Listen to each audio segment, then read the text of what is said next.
Football Matchup Show is what you're looking at right here. We're live, the Fantasy Football Show, every single Friday night, midnight Eastern. Every single Tuesday night, midnight Eastern. Every single Sunday morning, Instagram, the Fantasy Football Show. I'm live the entire hour leading into kickoff on my IG channel. So you have no excuses. You can find me Friday, Saturday, Sunday, one of the days, all three of the days. You know what I'm talking about. Let's get into the matchups for week 2. I'll punch the intro and let's get to it. This is the Fantasy Football Show with your host, Smitty.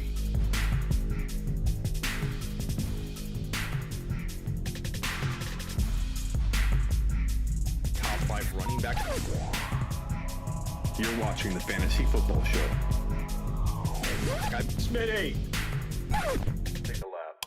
What is going on, everybody? My name is Smitty. You're watching the Fantasy Football Show, Week 2 Matchup Edition. We're breaking down all the matchups. Going to give you some speculation on what players I think will do what kind of damage in Week 2 Fantasy Football. Mayo Smitty. For those that don't know, I basically, let me see if I can get this clip over to myself. I basically ate a big heaping scoop of mayonnaise on a live stream just a little bit ago, a couple hours ago. I paid up the bet. I lost the bet, and I still taste mayonnaise right now. It sometimes I feel like it's gonna come up. I took about 1,000 calorie bite of mayonnaise on one big heaping scoop of mayo, Kraft mayonnaise. I lost a bet. The bet was Trey Lance would start week 1. I miscalculated Shanahan's ability to do the right thing. I miscalculated Shanahan's ability to recognize what he needs to do, and that's on me. And I paid up. I paid the piper. I took my 1,000 calorie scoop of mayonnaise, and it was not the most enjoyable thing, but I'll be honest, it wasn't that bad. It just, I feel like I still take. It feels like I just took the bite. Like that's the part that kind of kicks me. Is like I feel like I just took a bite of it right now. Let me see if I can get this over to myself, and try and share it. So if I save, let me save to files. Let me see if I can save this. I'm gonna drag it off my desktop in a second once it syncs, and I'll play it. I'll let you see. Senior Smitty, take a big heaping scoop of mayo, paying up my bet. We're going to break down all of the matchups walking into week 2. We already had the Thursday night game, obviously, so I don't have that on screen. But for those of you freaking out about Gibson, hold, stand down, don't freak out. The man had over 100 total yards in week 1.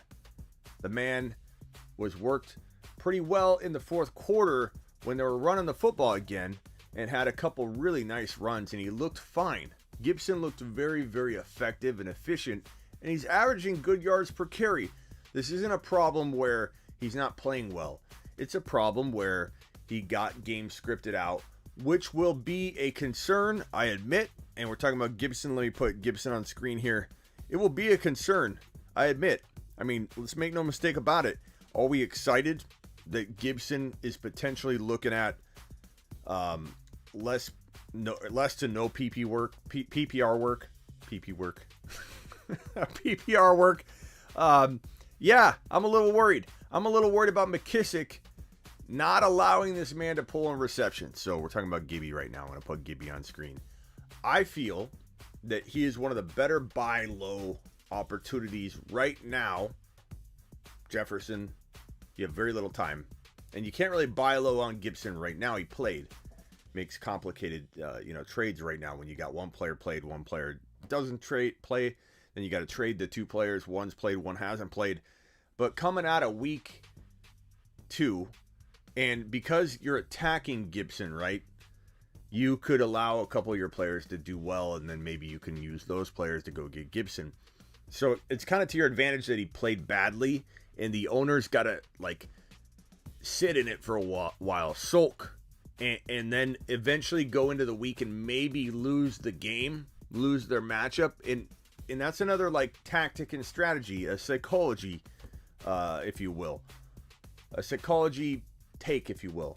That if you let a person let Gibson do badly, they're already doubting it. They're kind of like, okay, I need to be careful not to overreact. But they go into the week, they lose their matchup, they get the L. Now, once you have that actual L, you lost the matchup, you're even more down on the player.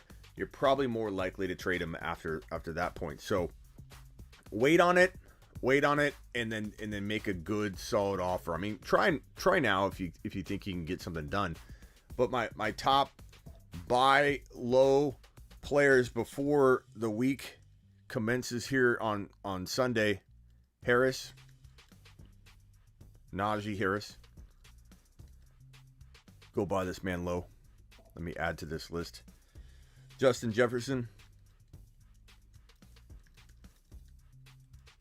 And this is a buy low. Let's buy low. Buy low. Najee Harris, Justin Jefferson, Calvin Ridley,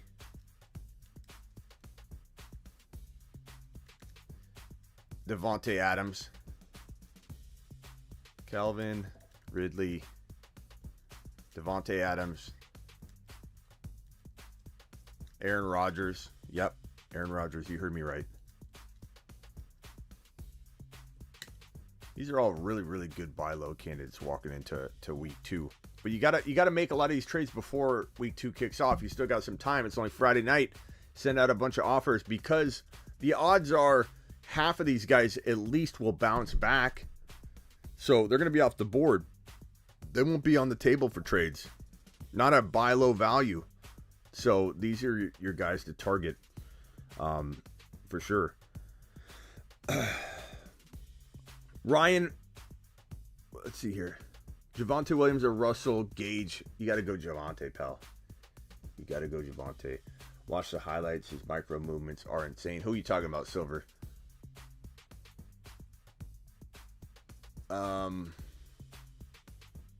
Hey, Smitty. Ryan says, hey, Smitty, should I trade McCaffrey for Henry and Deebo Samuel? No. You keep McCaffrey, pal. Debo's not a kicker. He doesn't kick a trade that has that big discrepancy between two players. Like, I know some people love Henry, but Henry did bad. And, you know, I don't know. Until we see Henry bounce back, Henry should be valued a little bit less than you had him on draft day. Because I was already worried about that offense and worried about Henry. So him doing bad matches that concern. It's one thing to be like, okay, I have no rhyme or reason as to why to continue to doubt a player that comes out of week 1 doing bad. But when you actually doubted the player, you had logical reasons why you were not a big fan of that player walking into week 1, and then they do badly. It's kind of like a confirmation, you know, that maybe what you're thinking is correct. And with Henry, they may fix things in that offense. They may move the football down the field properly. But this is an offense that if they dial back the run because they got a pass to get back into games, that Derrick Henry, who doesn't pull in passes, is going to get phased out slightly. And it's just going to be a mess. It's going to be a mess there. In overcome with a super chat in Tennessee, potentially. Chat, do I trade Hopkins and MT for Hill? Do I trade Hopkins and MT for Hill? Too much? I assume this is a redraft, but I'm going to answer both ways to keep, to take care of you, overcome. I don't want you walking away without the correct answer. So let's hit it from a redraft perspective. Hopkins and MT for Hill. Hopkins is probably the number 2 or number 3 wide receiver, I think, in most people's minds looking forward for week 2 on, talking just redraft. So it's not that crazy to like either side of these trades from a redraft perspective. From a dynasty perspective, you probably want to take that Hopkins MT side by more than you would if it was redraft. Like you got to like it a lot more. Not that it's a landslide, but to get MT, the potential of MT, even though I doubt MT, there's a lot of reasons why you should doubt MT, but to get MT and Hill in a dynasty, or MT and Hopkins in a dynasty perspective for Hill and Hopkins are both not spring chickens. both guys that I would worry about, enough to say like, okay, they have maybe 3 years left, before they start tailing off a little bit. They're getting older. They're not young receivers. But give them a good 2-3 years. That's a long time in fantasy. I'm not too worried about that. Overcome confirmed that it's redraft. So in that case, Hopkins and MT, it makes it less attractive. But because MT, we don't know what we're gonna get. But the fact that he could come back, it's tempting. It's tempting. But I'm gonna go ahead and say no.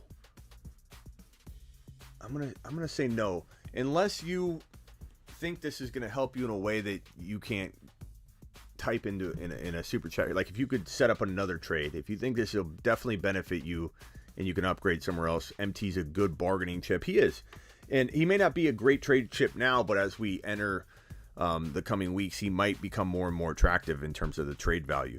So I'd say trust your gut. I'm gonna lean no. Doesn't mean that I don't see value in the deal, or that I can't be convinced, or that I won't change my mind. These are my buy lows for week. Let me put a little week two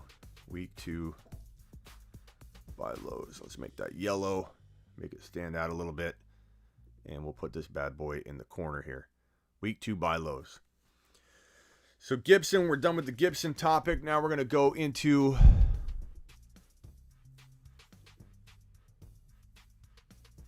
we got a super chat here. And Riff with another super chat. Thank you, Riff. I'll put you right here, young man. This super chat is from Kevin. Traded Eckler and Debo for Barkley and Mike Evans. Oh, I don't say that because you got killed or anything on the trade, but it's like this is one of those trades where it's like you benefit one way and I feel like you get hit the other way. I'd probably rather have Mike Evans over Debo, but Debo's still very attractive from a wide receiver 3 perspective. Evans has that wide receiver 2 value you're paying for, but you could get wide receiver 1 potential. I like Evans more. I think Evans pops off for 2 or 3 touchdowns in this one, or it happens next week at some point. Evans is going to get that 2 or 3 TD game. It's coming. Tom Brady's talking him up this week. Everyone's letting Evans slip through their fingertips when they could get a buy low trade. Evans is let's put Evans on the buy low list right here. He needs to be on the list. He is one of the better buy low wide receivers right now, given what you have to pay. So Evans as well. Let me move all this down. Week 2, Mike Evans. Expand that a tad. Boom. I'm going to lean. God, I don't know. Barkley scares me, man. He looked pretty decent. But I don't know. I mean, he's not going to get the volume. The offense isn't going to move the football. Daniel Jones runs too much. I don't see the touchdowns being there. He's susceptible to re-injury. I'm going to say no. I'm going to say I'd rather have Eckler and Debo. I try and get Mike Evans a cheaper way. So I'm going to go ahead and say no on that one. And then also traded for CeeDee Lamb yesterday.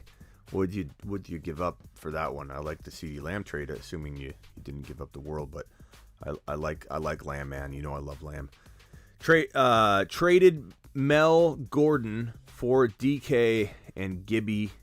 Let's see. Mel Gordon for DK and Gibby for A-Rod, Aaron Jones. Traded Amari for Clyde. Okay, hold on.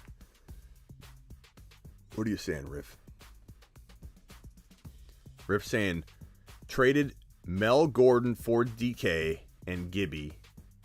I think you mean Melvin Gordon and DK and Gibby, because you're saying this in a way that sounds like you traded Melvin Gordon for DK. So Melvin Gordon, DK, and Gibby for Aaron Jones. No, Riff, you got to rewrite this, man. Send it again, Riff. Send it again, pal. I'll put it right on the screen. I'll look for your avatar. I'll make sure I'll pull it up, and let's take care of you. I appreciate the super chat, pal. But re-ask that question if you could. Evans is very overrated. He needed, 12 to 13 TDs last year. He's not overrated because bro, nobody's valuing him. That's the point. You can buy low. I get maybe he was overrated, but he's not anymore. He's a good buy low candidate because people feel like this is what they're going to get. I was going to have my boy come in here, Yarks, and see if he wanted to jump on the show. I'll send him an invite in a little bit.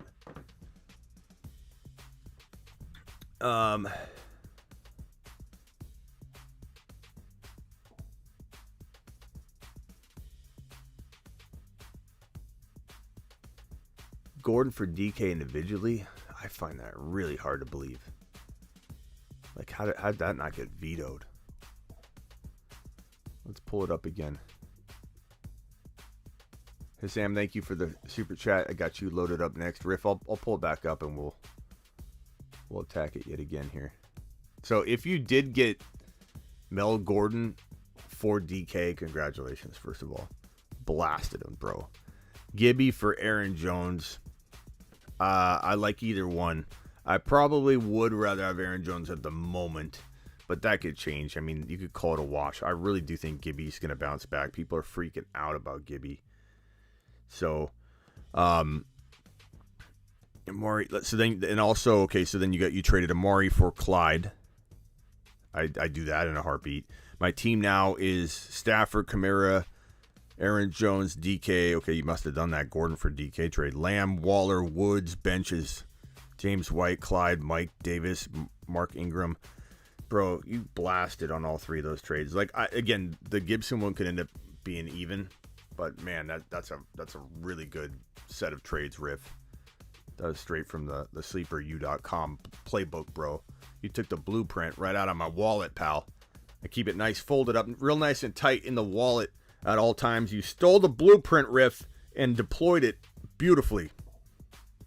Hizam, let me go to Hizam's question first. Would you trade Nyheim Hines and Jacoby Myers for Gainwell and Odell? That's a tough one. Let's see here. Nyheim Hines and Jacoby Myers for Gainwell and Odell. I probably like if you need a starting wide receiver, the Jacoby Myers side wins for me. And if you need a running back, the Gainwell side wins for me. Hines could be as crafty as Gainwell until Gainwell gets the nod. But Jacoby's going to be an excellent wide receiver 3, pal. Is Clyde going to be a year of suck again? Captain Spock. I don't think so, pal. I think he's a good buy low. There's a chance he gets phased out every other game. It's possible. I take that bet if I'm buying low right now, and you should be able to buy low. Hope that helped, Azam. Thank you for the super chat, pal. Matt says Allen, CMC, Damian Harris, Hopkins, Ridley, AB, Andrews, bench, Mike Davis, Javonte Williams, Mooney, Eli Mitchell, Lat Murray, Anderson. Who do you trade? Who do I trade for a better running back too? So you got Allen, CMC, Damian Harris, D-Hop, Ridley, AB. I like your wide receivers. I could trade Andrews if you could get a lot for him. I trade Mike Davis. Devontae, you don't want to sell yet. You could get more for him later or hold him and start him. I would say for now, Damian Harris and Mike Davis, Damian Harris and Andrews, Damian Harris and Eli Mitchell, Damian Harris and potentially AB if you can reach for the sky and take the most elite wide receiver you can get, top 1 to 4 guy. I would maybe do that. AB and Andrews for a top guy and then pick up a tight end. I'm not sold that Lamar's going to keep everyone relevant week in and week out. Overcome. Here we go, overcome. Hopkins, Chubb, and Hunt for Hill and Eckler. And I believe this is what you followed that up with. Nearly embarrassing to ask. Hopkins, Chubb, Hunt for Hill and Eckler. I don't know if you mean that's a tougher trade than it sounds, but I mean you got to take Hopkins, Chubb, and Hunt. I think maybe not. Yeah, you do. Eckler and Chubb are close, man, and Hopkins and Hill are still close, even though Hill is probably everyone's preference. But you get Hunt. you got to do it. You got to take that side of it or hold that side of it, whichever you're on. Matt, thank you, Matt. Thank you, Overcome, for the super chat. Thank you, Matt Clamp. Thank you, pal. Thank you, Hazam. You guys rock. You guys rock. Uzi loves Mixon. Mixon's the GOAT. He's going to punch you in the throat, says Uzi. I like his situation. I'm not going to lie. I love how good Burrow looks. There's a lot of negative news coming out about Burrow and Jamar Chase. And Jamar was one of my favorite buy lows. Burrow, I was a little skeptical would be firing like on all cylinders out the gate because it sounded like he was suffering a little bit here and there from a slow recovery. But nah, Burrow looks ballin'. Burrow's bringing it. And Jamar, no longer can you buy him low. Say goodbye. Doors closed. Matt, full PPR, Mike Evans, AB, Mike Williams, or Clyde. Pick 2, play this week also. Thank you. Content is fire. Thank you, Matt. Mike Evans, AB, Mike Williams, or Clyde. Pick 2 to play this week. God, you got to make a trade, pal. You can't put yourself in this bind every single week. Evans, AB, Evans, Clyde. Do you go with the 2 Buck wide receivers, or do you put Clyde in and then pick between the 2 Buck wide receivers? Mike Williams, he could go off any moment or dud. You can't choose him. It's Clyde. It's Clyde. Let's see. Let's look at the away or home part of this matchup. So it's in Baltimore. So Clyde at Baltimore. And then you got the Buck wide receivers at home versus the Falcons. I mean, I'm almost tempted to go with the 2 Buck wide receivers in this one. As much as I love Clyde, as much as I want to buy Clyde low, Clyde could actually struggle again, and then everybody's going to be off Clyde. You can get him for a 4th round type value player if he struggles in this one. And I'll buy. I'm not going to be excited that he's not gone off, for 2 straight weeks, but I think maybe the Buck wide receivers are the way to go here as a safe play. If I'm going to pick to sit one, I sit AB. I do feel like Evans is going to bounce back. I think that's how this works. You start chasing the receiver. It's like changing lanes on the freeway. You change lanes, and then that lane slows down, and the lane you were in goes zipping by. You change back, then the lane you were just watching zip by slows down, and the lane you were just in zips by. Like, I'm starting Evans and Clyde if you want to go running back. If you want to go double wide receiver, you want to go safe, it's a little safer, then you're talking the Bucs wide receivers, but it is a very, very tough call. Matt, I hear you. Matt says he doesn't know how you'd sit AB. That's why it's safer to go AB and Evans. That's what I'm saying. If you want safe, go that route. That's the safest route. If you like to roll the dice a little and you think Clyde could explode, it's a tough matchup. I think he does well, but safety in the Buck offense at home against the Falcons. So, did I talk about the Raiders running backs yet? No, I have not talked about the Raiders running backs. We're going to go over each matchup. I'm just answering some of these super chat questions. So that's my answer there, pal, and I appreciate you, Matt. Thank you for the super chat, young man. And I think I got those super chats out of the way. Safe would be AB and Clyde, says Slasher. I don't know. I think Evans bounces back big. Tom Brady's talking him up. Captain Spock makes a good point, in terms of the freeway example that I gave. Skeptical of AB bowling out 2 weeks in a row. That's why I'm saying if you want upside, I probably would roll with Evans and Clyde, but if you want safety, you go with the AB.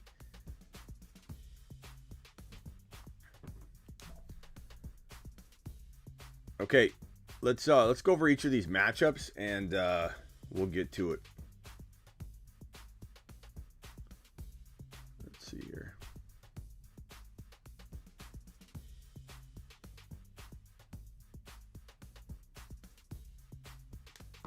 Okay, so Patriots at Jets. Patriots at Jets. What are we thinking here? I'm thinking I'm going to throw out a bunch of numbers here, guys. Okay, these are coming from my hip. They're not calculations. I don't have any algorithms. I don't have anything I'm spitting out here that's driven by that. This is going to be straight up. Look at Silver doing work. Silver, you're on top of everything, pal. Aren't you? Aren't you, Silver? I'm going to go with Jacoby Myers. 5 catches for 85 yards and 1 TD. I'm going to go with Damian Harris. 95 yards rushing, 1 TD. 3, 4, 14, and 0. 0 TDs. How do you like that? That sound right? Let me fix this real quick. Whoa. Okay, so Jacoby Myers. Let me see. I gotta get my little circle. That doesn't work. We need a red one. Where's my red circle? Where's my red circle when I need it? Where are you at? Where are you at? Let's do an underline. Okay. So we'll go. No background. Highlight that red. Now we've got this that we can put underneath. Okay. So here's the matchup we're talking about. New England Patriots.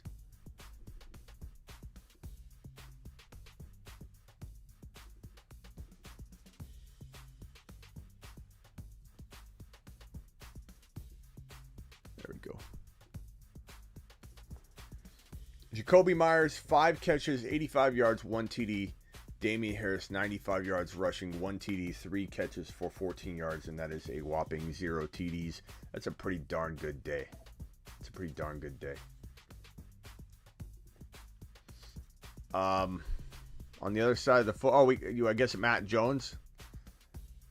Matt Jones probably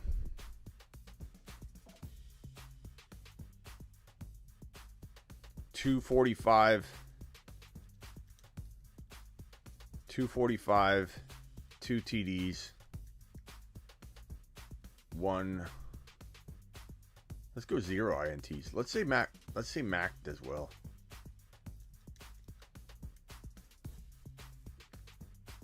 What do you guys think of those? Who disagrees? Who agrees?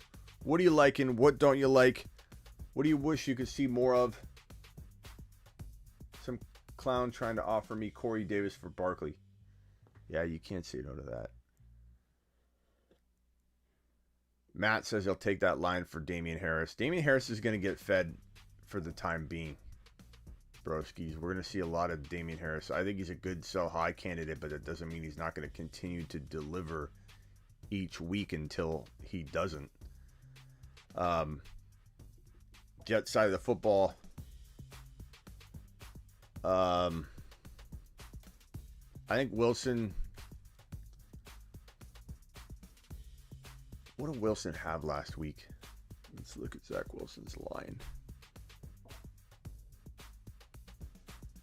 Spacula says with a super chat, Smitty, don't ever do that mayonnaise challenge again, which I got to look up real quick. Zach Wilson, right? Zach Wilson. We're looking up Zachy boy. Zachy boy Wilson. He had 149, a touchdown, and an interception. How many rushing yards did he have? None? Wow. 258, 2-1 against the Carolina. This is going to be a little bit of a tough matchup, but I think he's going to play to the competition level. Corey Davis. What do you guys think of Corey Davis's line? I don't know if I'm going to expect much on the ground, so I'm not going to project anything for the running backs. But Corey Davis had 2 TDs and 97 yards in week 1 against the Panthers.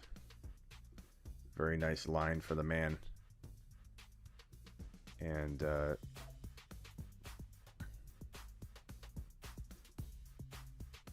okay, so let's break it down.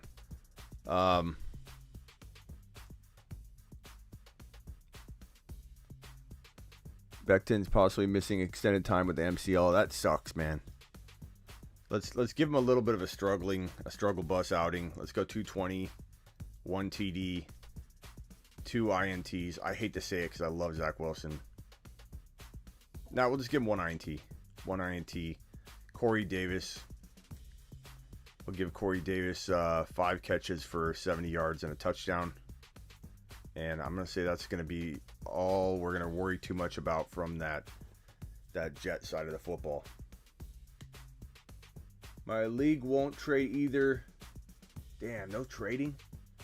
Smitty, since when does Marvin Jones play for the Patriots? Mac Jones, pal. Since when does Marvin Jones throw INTs, pal?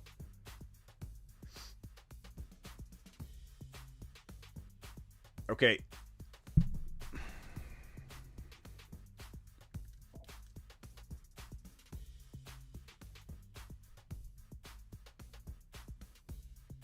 Yeah, Mac Jones had 281 and 1 last week.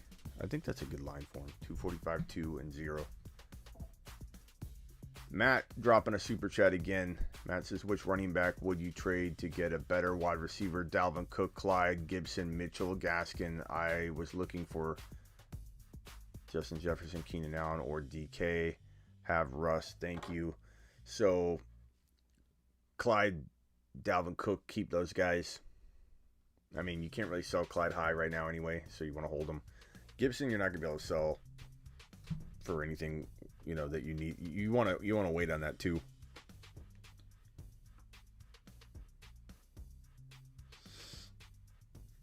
Mitchell, let Mitchell. You're rolling. Not trading Mitchell before this week is a little bit of a dice roll, because if he does nothing, he comes out like Tyson Williams. Tyson Williams was a very highly desired trade prospect walking into week 1. Now that Lat Murray's in the mix for sure, he walks out of week 1 very low interest. You know what I mean? No one really loves Tyson Williams. They'll take him in a 2-for-1, but they don't love him. So you're running the risk that if Mitchell gets in there and all of a sudden they start feeding Hasty, because Shanahan could do that, then you're running the risk of losing this trade piece right now. But if you like a dice roll and you let him run and explode for another game, he has another 100-yard effort and a touchdown, Mitchell will gain so much trade value. So I'll probably say that's a tough one, but I'd probably say wait. Mitchell, and I don't know what wide receivers you have, but Mitchell should be able to get you there. I bet you there's a struggling wide receiver of the big names that are still left on the trade board for you next week. But you could always poke around now, ask if someone wants Gibson and Mitchell for like the top wide receiver you can find, like a top 5 guy. So if it's Justin Jefferson, then it's Justin Jefferson. I'd probably consider a Gibson Mitchell swap. Maybe you could get something else if you can do that now. But Gibson's already played. That makes it complicated. You might have to wait. Mitchell and Gaskin for a Jefferson or Ridley, I'd do that too. I like Gaskin a lot, but that might be something somebody will do that really needs a wide receiver. I mean, a running back. Team QB, Patty Mahomes, Mayfield, running back, Chubb, Gibson, Carter, wide receiver, Cooper, Devontae Smith, Jacoby Myers, Callaway, Andrews. Guys, you should trade. So Patty, Chubb, Gibson, Cooper. I'm tired. I'd probably trade, if you can get away with it, bro. I probably would look to trade after week 2 is over, so you can actually do something with Gibson. I'd toy around with the idea of trading Cooper high. Like if you could get a Jefferson and something like if someone will actually give you a top 3 or 4 wide receiver for Cooper, I'd try that. But not everybody's going to do that off 1 week. I really worry about Andrews, so Cooper and Andrews, or if you went, you could divide Chubb into 2 players, like go after a CEH and wide receiver using Chubb, go after Najee Harris using Chubb and Andrews for Najee and a Keenan Allen. Like you got to find something where you're getting a massive upgrade from your second player, whether it's Andrews that you're using or Carter or Jacoby, but get a massive upgrade at that second component of the trade to downgrade into Najee Harris using Chubb. Like that's the kind of stuff I look at now. Past that, Chris, you've got to wait. You got to let Gibson and everybody catch up to Gibson in terms of playing, because it makes it really hard to make a trade. Overcome says, glad I'm not alone in lack of incoming offers. Yeah, offers are kind of light for me too in a lot of my leagues. I don't know what's everyone's deal. Chris, I appreciate your super chat. Kevin, Antonio for Clyde. I got an offer, Swift and Najee for Kamara. Swift and Najee for Kamara is pretty interesting if you need the running back depth. If you start Swift in your flex, let's say, or your running back 2 spot, and you were weak at running back 2, and you're putting somebody in there that wasn't great. But if you've got like a Mitchell in there right now or whatever, I don't know. I might let Kamara and Mitchell ride over going Swift and Najee personally, but it depends on who's in that running back 2 or running back 3 spot. If you're upgrading significantly, then like if you have nobody, then Swift's going to be a lot more valuable to you in this.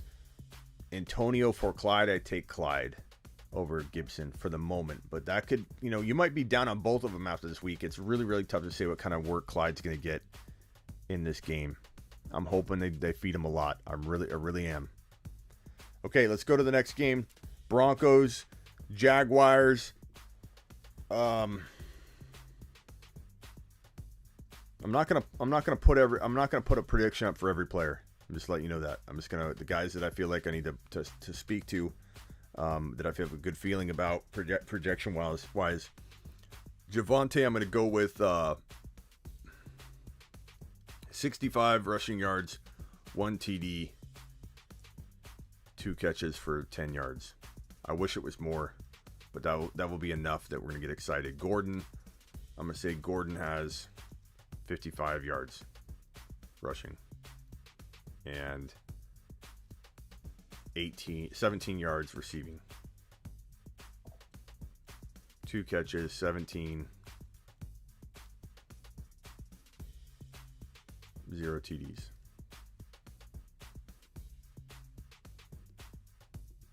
Through the air, so I'm going to make that small until I fix that. Through the air, we're going to say Fant, 50 and 1 TD. I don't know what to make of that. I'm going to stay away from the wide receivers for right now. If you need a wide receiver, I think Hamler is probably the best bet, but that's a tough one to bank on. You know what I mean? Like Hamler is the exciting one of this Jaguar. I mean, Lawrence. What was Lawrence's line last week? It was pretty crazy. He had such a bad game, but at the same time ended up producing some solid stats minus some turnovers. He had 332, 3 TDs, 3 interceptions, depending on your scoring and how you get hit with interceptions. I would say a 290, 2 TDs, 1 INT. For Lawrence, I will say Chark has 70 and 1 TD. Chenault, 85 total yards. J-Rob, 70 total yards. No TDs.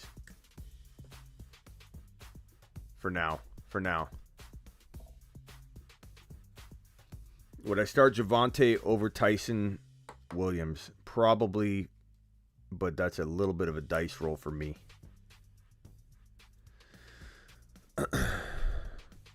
I hope Javonte blows up. I hope this is the week that we all inject him into our lineup full-time going forward. It's just a matter of will they rotate? And let's kick their yardage up a little bit. Let's say Javonte has 75 and Gordon has 65. Because this matchup is pretty good. Let's go ahead and leave it like that. I like that. Do you trade Damian and Mitchell for Barkley? I'm not buying Barkley, bro.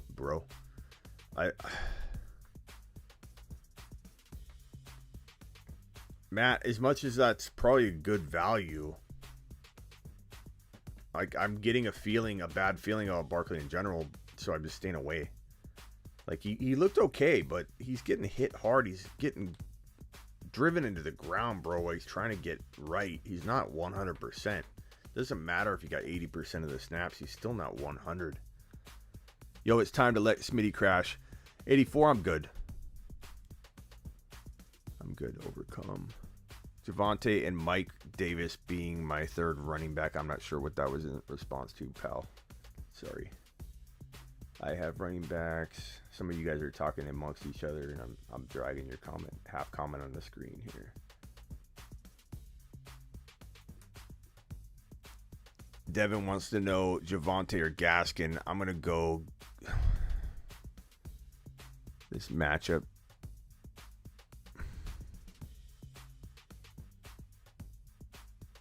Gaskin feels safer, but Javonte feels like he's got more upside, pal. You kind of got to pick your poison on that one. I hate to say it. Man. I hate to not give you a concrete answer on that one. Matt says Javonte's going to feast. I hope so. I mean, 75 and a touchdown, 85 total yards and a score will be a pretty good day. I want him to have more. I hope he has more. He could have more, and I just not sure if we're going to expect it yet. What's up, Gary?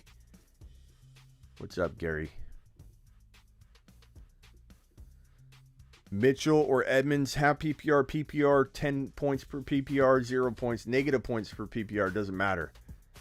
Sonny, I'm starting Mitchell. I don't trust Edmonds right now. That'll backfire on me, watch. Smitty, what's your line in the sand for Barkley? It's a good question. I suppose it's not anywhere near, like I've got Gibson ahead of Barkley. I've got Clyde ahead of Barkley. I've got all the top 9 wide receivers ahead of Barkley, from Hill and Adams and Diggs and DK and all those guys down to AJ Brown, who is AJ Brown and CeeDee Lamb are like number 8 and 9 on most people's wide receiver list because the wide receivers are deep. Like DK, Jefferson, Ridley, it's crazy. So I like every one of those wide receivers that could be the number 1 wide receiver in fantasy football. The 9th ranked wide receiver could be the number 1 wide receiver in fantasy football in 2021. From down, like I said, all the way down to AJ Brown and Lamb. In that area, those guys are all the guys. And McLaurin is like on the doorstep at number 10. McLaurin's the 10th ranked wide receiver. Because I have Ridley, DK, Lamb, all those guys ranked ahead of McLaurin. It's not a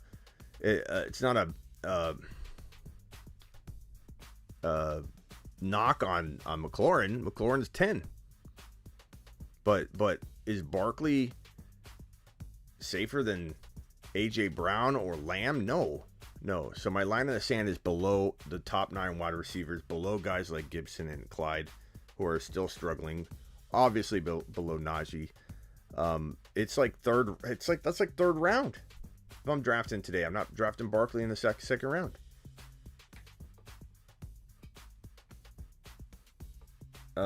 Sit Ridley, Harris, put Lamb and JT in. I don't know what you're answering, Silver, but I think I. How does that person have that dilemma? How do you sit How do you have a team where you're sitting Ridley or Lamb or JT? That's great. You need to make a trade. And if you can't make trades, wow, it's got to be a 5-team league, man. That's insane. Javonte or Mitchell? We don't know. Javonte, probably safer. But Mitchell, I mean, if Mitchell gets run, bro, it's going to be a lot of production. It's just, what does Shanahan do? Do we trust Shanahan? Do we trust Shanahan? Do we trust the workload divide between Javonte and Gordon? Melvin Gordon could get more work than we want. There's risks on all sides. I feel like Javonte's probably protected a little bit more. He's almost a first-round pick. He was drafted at the very top. I believe pick 33 or 34 in the NFL draft. That's like a first-round pick. He's protected into, they want to get him in there. They want to get him out there. This is the guy. He's the future. He's also half the now. And they're not going to phase him out. They're not going to take the rookie running back who they've already introduced to a lot of volume and dial him back. Unless he gets hurt. So I really like Javonte. He's safer, but they both are pretty high risk in week 2. I would love for you to be able to start both. It sounds like you don't have that ability, which I get. But good dilemma to have. Poke around and try and maybe sell. Javonte or Tyson. Javonte. If you've noticed the theme, we're loving Javonte this week. Jacoby or Mitchell. Jacoby safer. Mitchell's got more upside but more risk. Najee Harris or J-Rob? It's going to be Najee by a mile. If it's Damian Harris, it's going to be Damian Harris over J-Rob. Devontae Smith or Damian Harris or Javonte? Damian Harris is the safer player of the 3. It doesn't mean I don't love all 3, pal. Doesn't mean I wish you could. And I think I got Rodney's question. Rodney said Javonte or Tyson. So Javonte. This question by KG Money. Should I trade Najee and Julio for Eckler and Mark Andrews? No. I'm not big on acquiring Mark Andrews right now. I'm trading Mark Andrews away. I just don't trust Lamar to make him consistent. And I think, depending on who your tight end is here, you have Cole Kmet. I have Murray, Fuller. What a waste of talent. Mike Thomas on the bench. Cole Kmet. Cole Kmet can't be your only tight end though, man. Is Cook available? Is Freiermuth available? There's got to be another tight end option for you over Cole Kmet right now. Hopefully. If not, it's not a horrible trade. It's not a horrible trade. If you literally can't get a better tight end than Cole Kmet, maybe I do it. Because Eckler's close enough. I'd rather have Najee. JT or Lamb, you probably got to go JT, but how do you have that dilemma? JT or Lamb? There's no way, bro. Unless you're playing in a 5 or 6 team league. That's crazy. Hey, Smitty, you missed my super chat. Thanks for your time. Thank you, Nicholas. Hold on, pal. I don't know how that got by me. Rodney, thank you for the super chat, Rodney. If you got a question, please let me know. I think I'm caught up on that. Okay, so Nicholas, here we go. Nicholas, let's do it. Hey, Smitty traded Deontay and J-Rob for A.J. Brown, Standard League, Josh Allen, Gibson, Najee Harris, A.J. Brown, A.B. Tunyon, Eli Mitchell, Sermon. I love that you got both Niner backs. Hasty might be someone to look at too, but your benches are small, so you probably can't do that. Tony, Jones, Callaway, and Mooney. That's a good team, pal.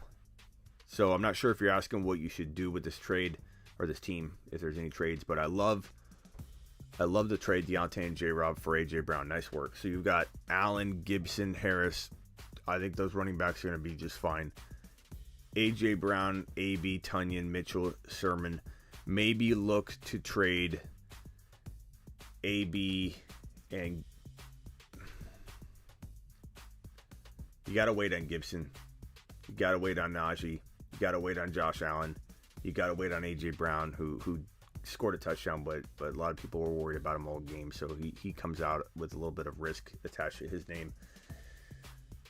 AB's your only sell high. You could trade AB and Eli Mitchell before kickoff for a big name wide receiver like Justin Jefferson or Ridley, or going after a I don't know, that'd probably be where I go.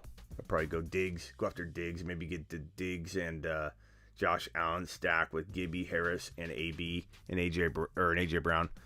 So AB and Mitchell for Diggs. So you have AJ Brown, Diggs, Tunyon, Gibson, Harris, Josh Allen. I like that a lot. That's what I would do. I'd try and get one of those wide receivers. Diggs, Jefferson, Ridley. Would you trade Robert Woods, Javonte Williams for Gibson? I'm not trading Javonte right now because his value's too low. I still try and get Gibson, but Javonte, I would draft Javonte way below Gibson. Let me make that very clear. But I feel like that's going to be a different scenario 4 weeks from today. 2 weeks from today even, where we're like Javonte season, baby. He's going to break out. I think he's going to break out. But you can't trade. You got to trade smart, though. You got to expect rookies to get hurt and be smart with your value and not buy high or sell in a space where you're just giving away talent, because you're excited about a guy. So I would be careful and go make the right moves at the right time. Don't jump the gun and expect Javonte to not be. Where's that trade? Let me pull it up again. Let me ask the chat what they would do. Would you trade Robert Woods and Javonte for Gibson? This is such a tough move because you're jumping on Javonte before he becomes potentially Gibson valuable. Straight up. I just think jumping off that's going to be risky before you get that value earned. And Woods, I don't know. I like the idea of getting Gibson. I just don't know that I like you doing something else. Chat, do you agree? I'm curious to know what you guys think. Do you think third round reversal is good for snake drafts? I don't like it, Gary. I don't like it. I don't love the third round reversal. I suppose it does. I guess the third round reversal. If you get the 12 pick, it's great. If you get the 1 pick, it sucks. So, I mean, I'm okay going either way, and as long as everybody knows the rules, who cares? You draft, you all draft the same when you know the rules, and you walk into your draft, and it's not a surprise. It's fine, but I just don't know that I like the fact that 1 point, what I'm used to, I like, and I like the fact that if you get that 1.1, you've got those two tight 3.1 and 2.12 picks. Third round reversal just feels wrong. It's nothing against anybody that wants to do it. It's just like I'm old school. I don't know. I have to admit, when I don't get the 1.1, it sucks. And I maybe in that moment I'm like, I wish this was a third round reversal. But imagine getting that 1.1 and not having that advantage. Drake or Gaskin? You got to go Gaskin, I think, for right now, man. Third round reversal is very, very weird. It's very awkward. It doesn't feel right. Somebody made it up just to even the playing field. I'm kind of getting tired of everybody changing the rules to keep evening the playing field. It's like a give and a take. We want wide receivers to be worth more, so we're going to make a PPR. Now we want to devalue wide receivers because we don't want them to be worth more, but we don't want to take away PPR, so we're going to give you a third of a point for a carry. And then we're going to make it tight end premium and at the same time make it a super flex. And it's like, I get tired of the variations because I'm a content producer and I can't make consistent content if everybody's playing by these wacky rules where you don't know what advantage you're getting. You got quarterbacks gaining value in Superflex, but then not because you have tight end premium, and then you got this 0.5 rushing attempt. It's like, how do you even prepare for that? How do you find a content producer that's going to speak to these players and stuff in a way that makes sense to you because you got this jacked up scoring in your league? Like, no, thank you. I'd rather go traditional. I don't mind. I love PPR. I don't mind half PPR. I don't like non-PPR anymore. I did transition to that. Yo, Smitty, I have Sermon and Mitchell.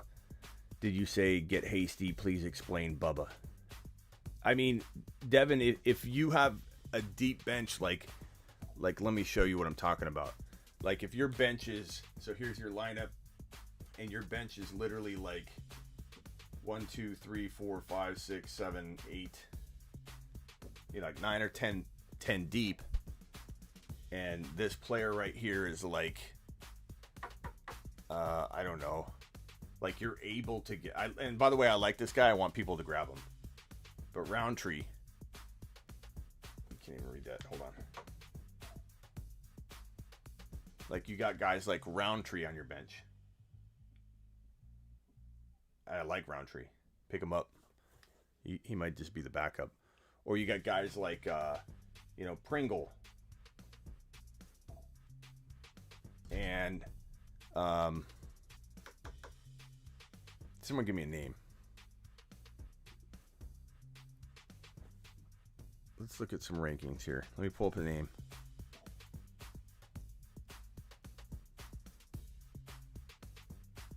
We're talking about deep benches, okay? So we're talking about players like, let me pull up weekly rankings here. Wide receivers.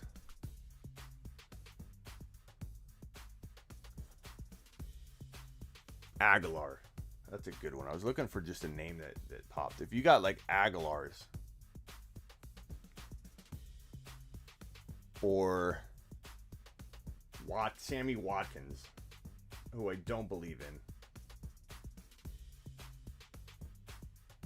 Like these are if you got benches that deep, that's when I'm dropping one of these guys for a hasty. If you've got the other two San Francisco running backs, like I get it, it sucks. It makes people want to throw up, like my mayonnaise challenge, which I gotta see if that synced in. I can put it on screen here.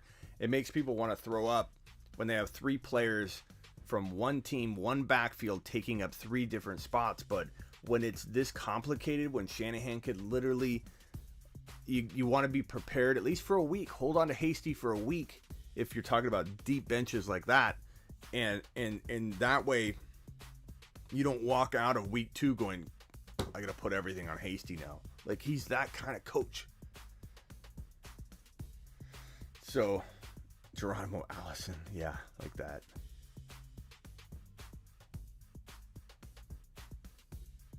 I hate how people think players doing bad makes them a buy low. Davante Adams will never be, but he is a buy low. I mean, I know what you're saying, and it depends on your league, pal. Like, I've got a league where Davante Adams is being talked about in a couple trades. I'm trying to get him where he's getting valued around 4 or 5 for wide receivers right now. That's value that I'll buy low at. Like, you know what I mean? It's not going to be a 4th rounder, but he certainly doesn't have number 7 overall or number 6 overall value currently in most formats right now. He's getting dropped about into that 12 to 13 range now. Whether you think that's buying low or not is another thing. A lot of people freak out about A-Rod. They think A-Rod's dropping off. It's more complicated than just Adams. People are worried about the entire offense. I'm not, but it makes him a buy low for sure. To a degree. It depends on if you value that degree. 10-team super flex, 0.5 PPR, 3 wide receivers, 2 running backs, flex, Hurts, Big Ben are your 2 QBs. DK, Ridley, Devontae Smith, love that. Jamar Chase, love that. Shepard, CMC, Javonte, Sermon, Michelle. Oh man, I don't love or Michelle. Yeah, Michelle. There it is. Alexander Madison, Kenny Gainwell. Okay, so Shepard's a good sell high, but he already played. It's gonna be hard to trade him right now. Sermon, you can't do anything with yet. You can't really do anything here. You could maybe trade Jamar Chase and like Javonte or Jamar Chase and Sermon for a better running back, but why not just let Javonte develop? I think if Javonte or Sermon or both develop for you, your running back 2 is going to be fire if you're patient. And Javonte's worth playing right now. Like, the bind you're going to put yourself in, Shalemi, is if you trade for a running back right now and then you're forced to put Javonte on your bench or something. And then you're like, okay, and then he blows up. You're going to be so mad at yourself. So I'd roll Javonte out there. It's a cake matchup. And then go from there, pal. But I like your team. I don't think you need to do anything right now. Let's go to the next matchup. Thank you for the super chat, Shimmy. Shalami. Sorry, Shimmy. I get shimmy. Christopher says Callaway, Beasley, or Jacoby. Give me Jacoby as a safe play if you like dice rolling, pal. Callaway. I still think Callaway's going to do good, but I think Jacoby's very, very safe. I don't mind Jacoby in your situation. Jacoby's a really safe play. And then you can kind of let, Callaway show you what he's still willing to do. All right, Josh Allen, give me in this matchup. Give me 330.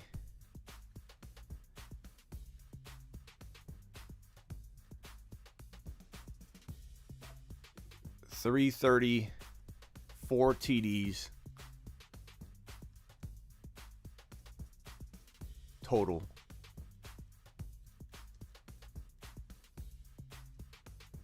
35 rushing yards. I know it's a lot. Big day for Allen. Diggs, give him. Oh boy, give Diggs 8 receptions. You know what? Give him 9. 9 receptions for 120 and 2 TDs.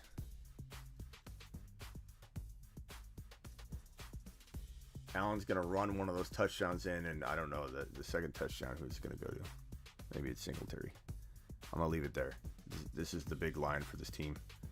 That's my Buffalo Bill projection drop. I think it's going to be a big day for Josh Allen. Big day. Dolphins. I'm not going to drop a Tua line. I wouldn't play Tua myself. I think Gaskin probably going to get about 80 total yards and 1 TD.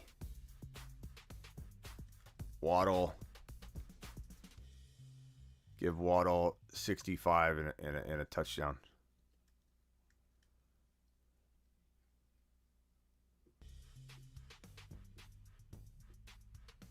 KG Money dropping another super chat. Komet is my tight end. Waiver options are Hunter Henry, Frisker, Hooper, Knox, and Joku, Ebron, Schultz.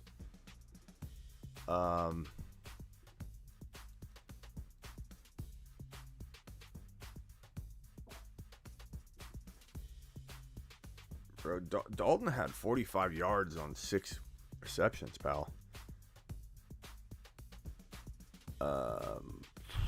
Let's see who else. You said Hooper, Frisker, Hunter Henry. Hunter Henry. Is he even healthy right now? I feel like that guy cannot stay healthy for anything. He's questionable. No, Jonu's questionable. Hunter Henry's not questionable. Dude's always hurt. He had 3 catches for 31. I'd probably roll with Hunter Henry. What did Komet do last week?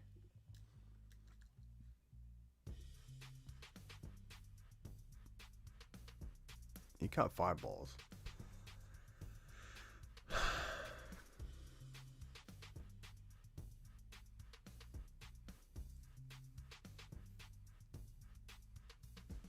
I do like Komet for the future. I just don't know if he's ready yet.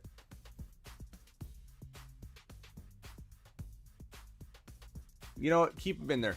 Keep him in there. Hunter Henry's too injury prone. Keep Komet in there. He's got enough upside. I have liked him before and just been waiting on him. Keep Komet. But I don't know that I make any trades. Andrews doesn't excite me. I'd rather have Kmet in the other upgraded position.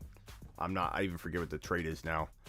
Let me see if I can go up and find it. But I don't. Where is it? KG Money. KG Money. It was trade Najee and Julio for Eckler and Mark Andrews. Yeah, I'm keeping Najee, Julio, and Kmet in my lineup versus that upgrade. Give Amari, Mike Tommy. Yeah. Keep Cole Kmet. He's good enough, pal. He's got upside. Especially, once that QB change happens. He's fine.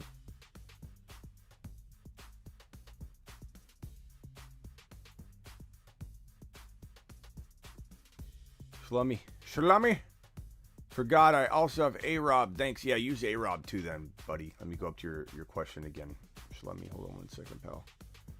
So you have DK, Ridley, Javonte. Don't trade Javonte. Don't trade Ridley. Don't trade DK. Try not to trade Jamar Chase. A-Rob and Michelle. A-Rob and Shepard. Yeah. Maybe you could get a Gibson, man. Sermon and A-Rob for Gibson. Something like that. I mean, I go that route too. Gary with a super chat. Gary, what's up, my man? Who's the cheapest running back to trade target after? What? Who is the cheapest running back trade target to go after? Who also has a decent path to late season upside? I mean, we've been talking about Javonte, and people are still worried about him. I'm still stashing Chuba Isong if you don't have an option to pick up some really, really solid that can help you now. Like, I like Gainwell over Chuba Hubbard, to give you an example, because I think Gainwell's on a real decent collision course with goodness. Late season terror, Clyde. I think Clyde could struggle again a little bit, maybe not. I'm hoping not.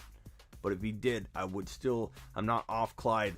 If he comes out of week 2 struggling, people are going to treat Clyde exactly like they're treating Gibson. It's complete, absolute fear that the bust is here. It's no question about it. If Clyde gets you 65 yards, no touchdowns, and 35 yards receiving, people are going to be so worried about him. And he could be a very big late season bloomer. Barkley, I suppose, could be, but I'm still not trading for him because I fear other injury.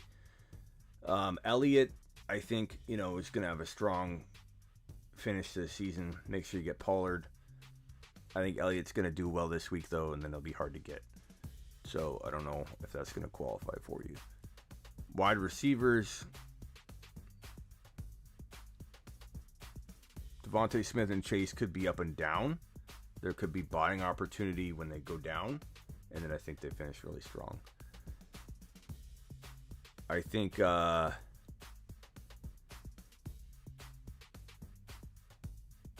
like Lamar could struggle and then finish strong, but I don't know that I'm buying him.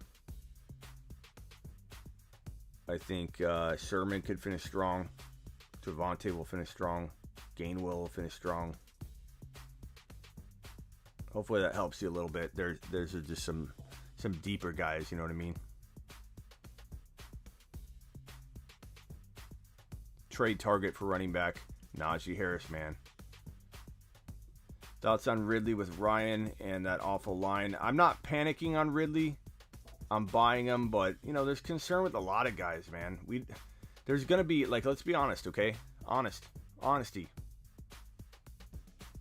There are going to be a certain percentage. Rodney, I forgot your super chat.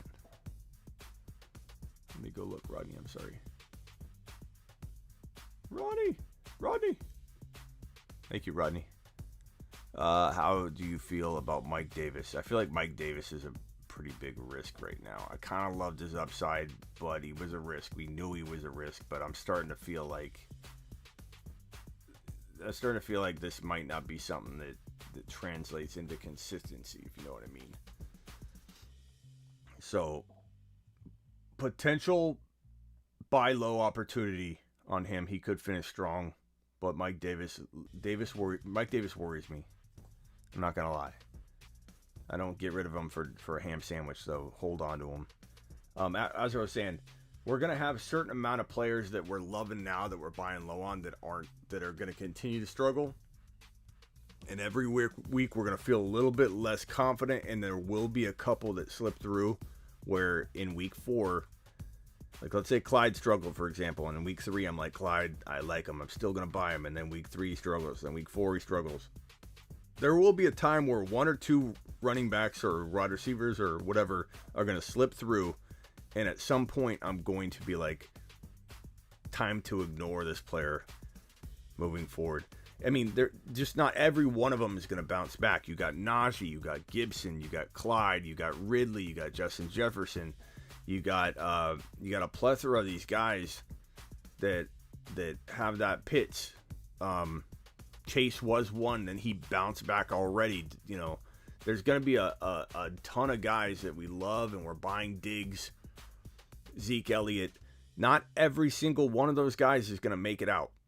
That's the God honest truth, and I know that's not what some of you want to hear, because I'm liking all those players, but the odds are in the favor of 1 or 2 of those guys maybe continuing to bust, and eventually we all get on board saying, never mind.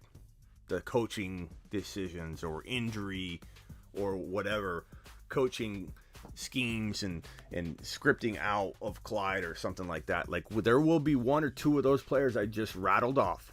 At least 1 or 2 of them that week 2 comes to an end and we don't love them, and we're like, okay, we're gonna go another week. Week 3 comes to an end, now we're worried. Week 4 comes to an end, time to let them go.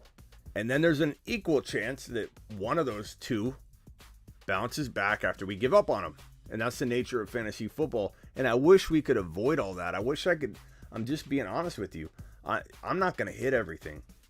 You know, an analyst in my position to land even 70% of everything they talk about would be astronomically high. And so we're here for conversation. We're here to push each other in the right directions. We're here to 67 likes. Be a man, hit the like, says Silver. Yeah, if you guys could punch the like button. We got 162 in here. It would be helpful if we could get that number. All it does is take a little itty-bitty second. You just punch it, and it lets YouTube know that this show is bomb, and we need to get it out to more people. It literally takes you no time at all to punch the thumbs up. Help Smitty out. Tavern, what's Tavern doing? Keep your guys, Tavern. Tavern, what are you doing, bro? I'm searching for Tavern. What's Tavern trying to trade away? Tavern, don't do it.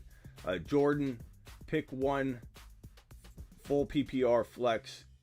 Chase, Deontay, Elijah Mitchell, Damian Harris. Probably Damian's your safest play, bro.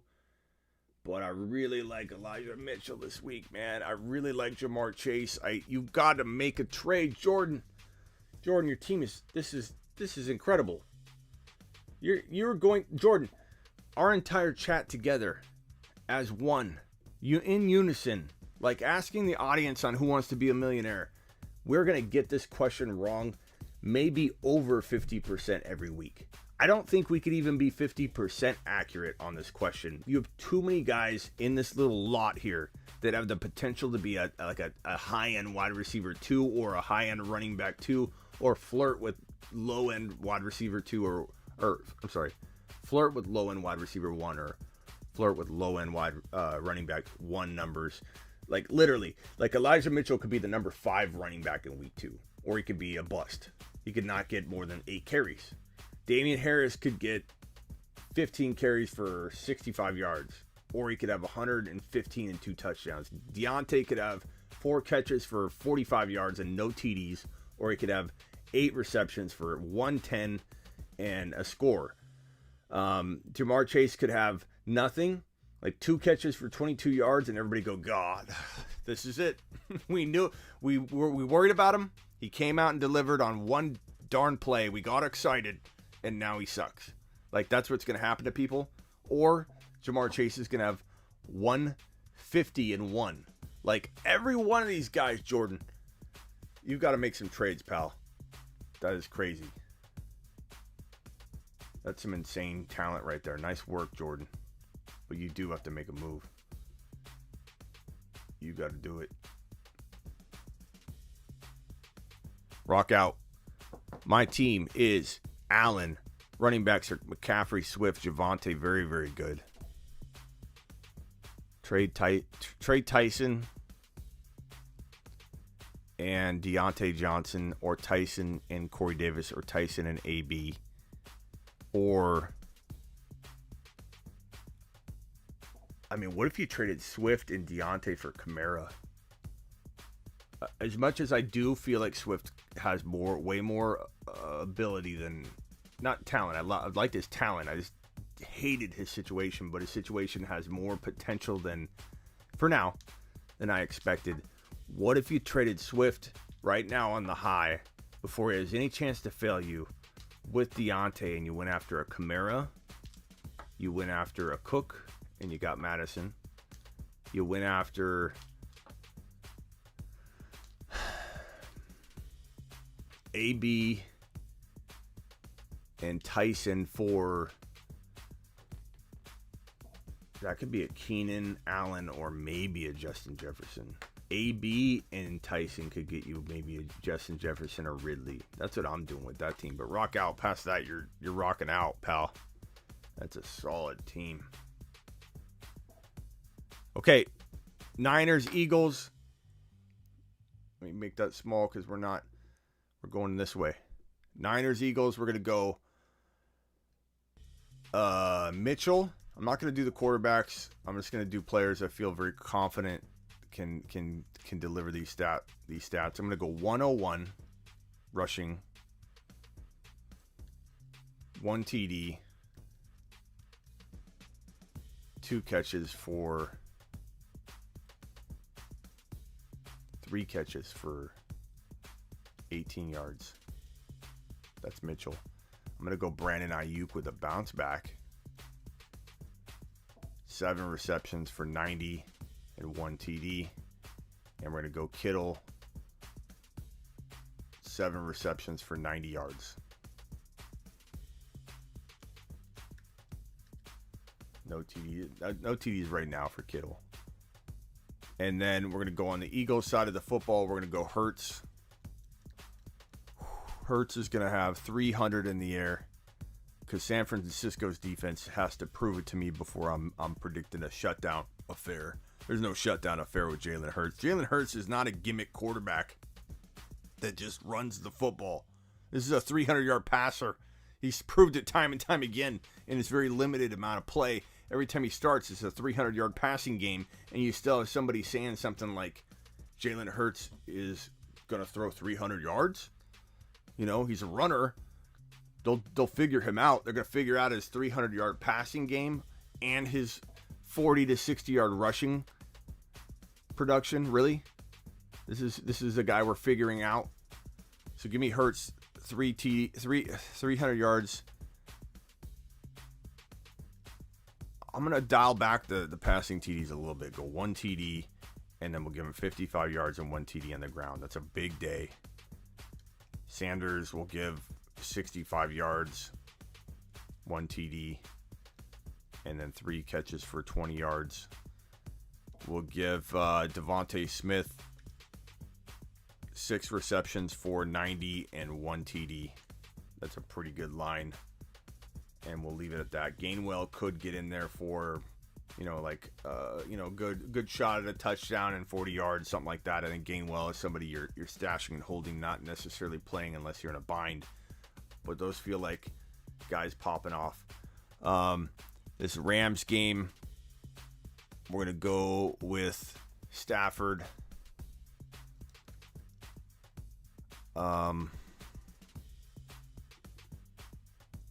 300, 2 TDs. Woods, 6 for 75 and 1 TD. Cup, 6 for 80 and 1 TD. Hendy, will give 95 total yards.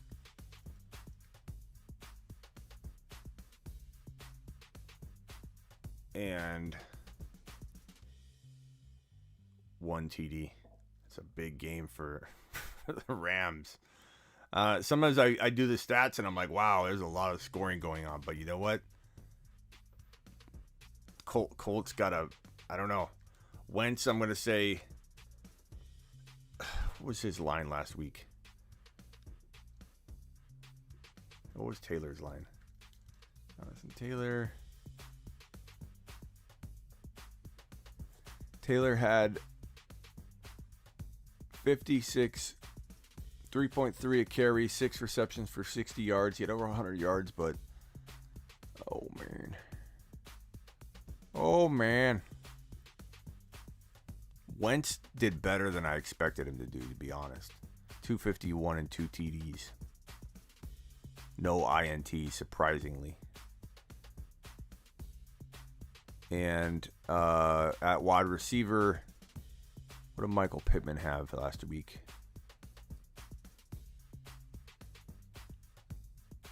Three for 29. Okay, I'm prepared. I'm ready. Wentz, 250, 1 TD, 2 INTs. Sorry, Wentz. No, 1 INT. JT against that Rams D. I know you guys aren't going to like this. I'm going to say 65 total yards. No.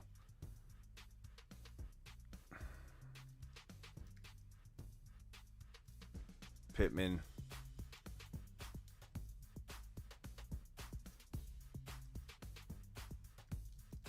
It's going to be a big Rams affair. I don't know how you guys are feeling about that. Some of the Colts people might be upset. Cactus Box says, I told everyone Goff would be good. Let's wait, man. That's 1 week against the Niners defense that looks like they fell apart. But, I mean, he could be better. He's always been a good quarterback, like in all those little NFL film things where he goes and plays a high school and puts a wig on and goes and plays against some high school kids, dropping dimes left and right. Like, Goff's surprisingly good in those scenarios, but, let's let it play out. I don't know how people are feeling about these stats right here. I have a feeling some of you aren't going to be happy with that JT line. But that's just how I'm feeling right now. I'm ready to bet somebody, Ace, if really and Najee don't step it up. Okay, let's go to this next side over here.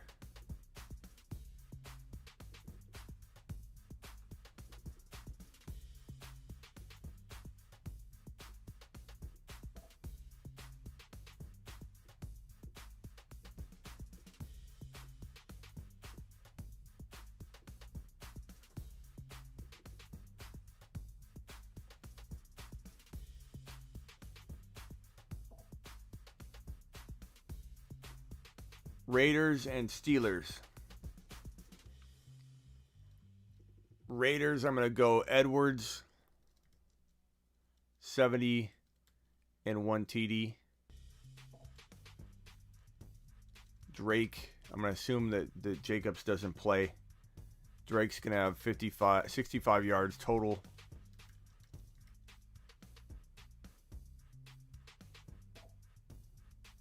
And that's it. Maybe 55. It's like he's gonna get the start and then not have much production. Waller, we see this time and time again. Player has the game of their life, and they come back and have a little bit of a letdown game. I'm gonna say 5 for 65.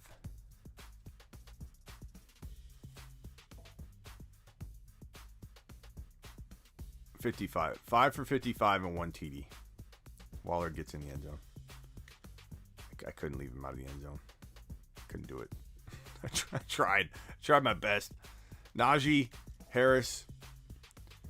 So Harris is going to have a $110 on the ground with 1 TD. And he's going to bounce back with 4 receptions for 35 yards and 1 TD. 2 TD effort out of Najee Harris. And everyone's going to be so pumped and amped about this man moving forward. I'm going to say Deontay has 6 for 75 and 1 TD. Claypool has 5 for 70 and 1 TD. And we're going to leave it at that.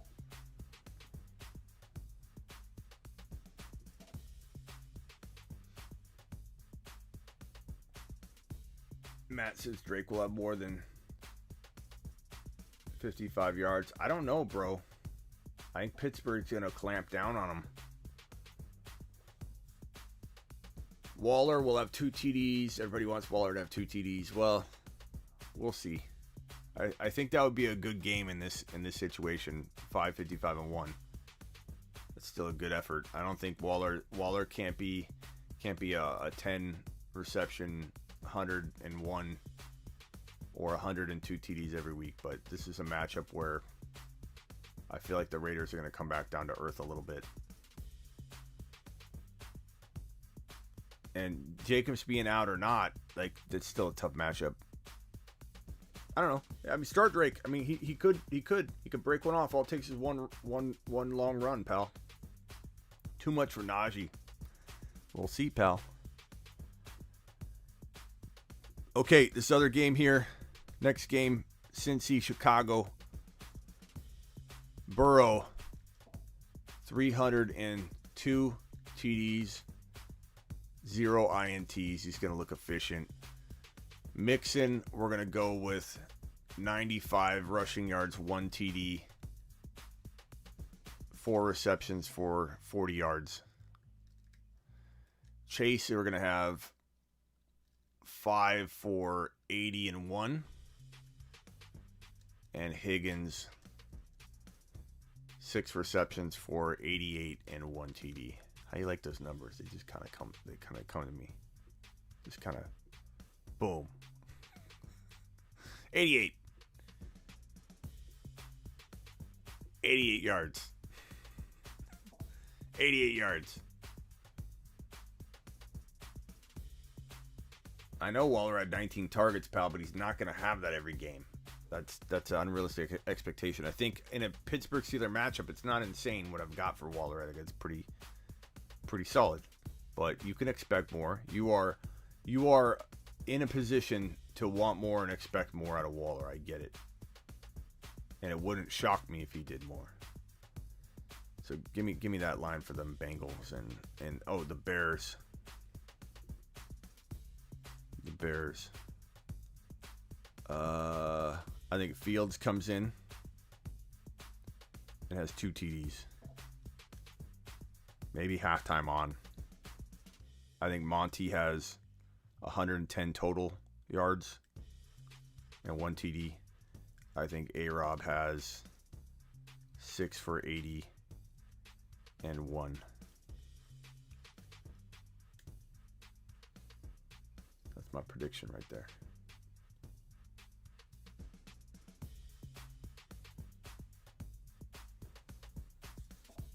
No one had Waller ranked higher than this man right here in 2020, according to Fantasy Pros. I had Waller and Hawkinson higher. So you've got a guy that loves Waller, pal. I just think there will be games where he has a human being type outing where he gets 65 and a touchdown. That is not crazy. Like, I'm getting a lot of pushback on Waller scoring a touchdown and getting 65 yards. Like, that is not an insane outing against the Steelers. Next outing, I don't even think I'm putting down a Houston Texan. In fact, out of principle, I'm not. Ingram, I will. We'll find. I'll put down a stat for a Texan. Don't worry. Ingram. Let's say Ingram gets like 55 yards. 55 yards for Ingram. Brandon Cooks.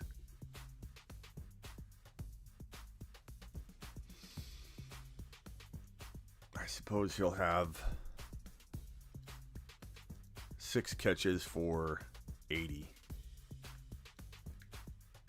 Boom. There's your Texan players. Now on to the Brownies. Give Chubby a good 110 on the ground and 1 TD. Give Hunt 40 rushing yards, 55 receiving, 1 TD.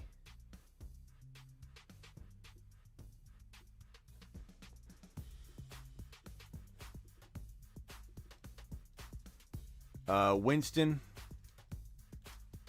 302. Kamara,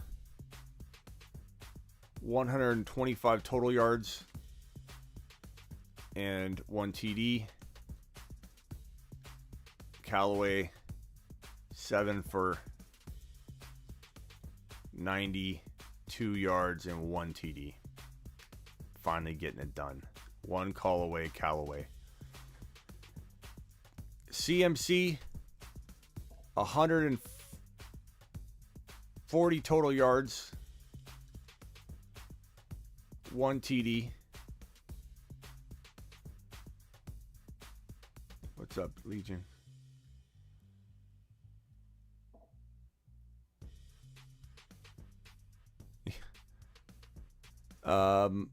DJ Moore, 6 for 80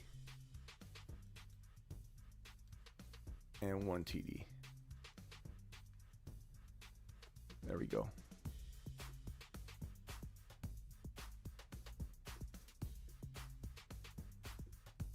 Vikings and Cardinals. I think I got a super chat there. Sorry, pal. And Mike says 170 people live. Yeah, pal. Thank you. Appreciate you. Hit the thumbs up if you don't mind, my man. Dr. Dom, Julio and Odell wash, or do they still have gas? Odell's so unproven to be healthy. I'm staying clear of him, Dr. Dom. And Julio, I would trust more. I just think high-end wide receiver 3 and maybe low-end wide receiver 2 numbers at first, but at what point does he fade into wide receiver 3 territory for the long term? I think that happens potentially this year. It's a run-heavy attack. They were forced to try and pass their way back into the contest against the Cardinals last week, and they couldn't, so I'm not super amped about him. But Julio over Odell for sure. What are we talking about, Cardinals here? Kyler. Are we doing Cardinals here? Yeah. Kyler Murray.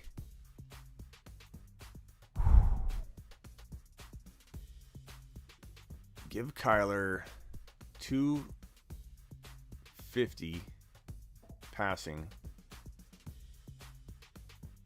2 TDs. How many did he have running last week? Yards. What was Kyler's rushing total?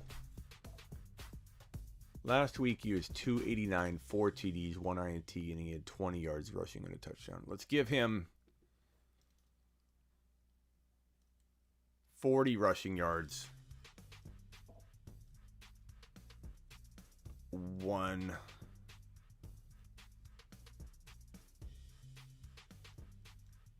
That's a big line for Kyler. That's good. He had a bigger line last week, but that's still a good line. Nothing for the running backs. I'm leaving them out. I'm going to go Rondale Moore, 80 yards and 1 TD. Hopkins, 125, 7 catches, 1 TD. Boom. Boom. And the Vikings will go Cook, 95, 101, 1 TD, 3 catches for 12 yards.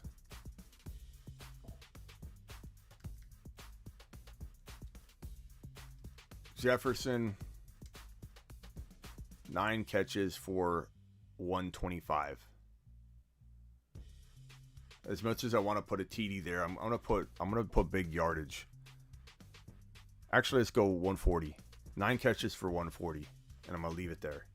That feels awkward, but I'm trying to be honest, and I'm trying to project this without my desire for a touchdown. I want a touchdown. I want a touchdown. Oh, and Thielen. We gotta put Thielen there. Thielen, I'm gonna go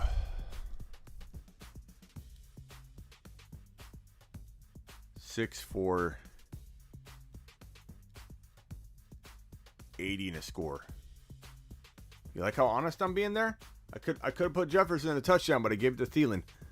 But still, both will ball out.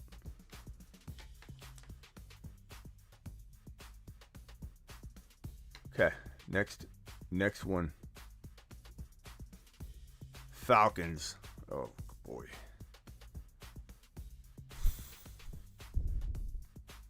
Mike Davis, I guess. Let's just call it like 70 yards total.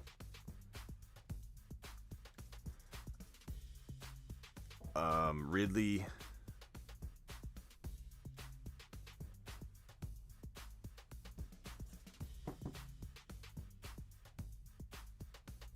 Ridley. Let's see. Ridley had last week.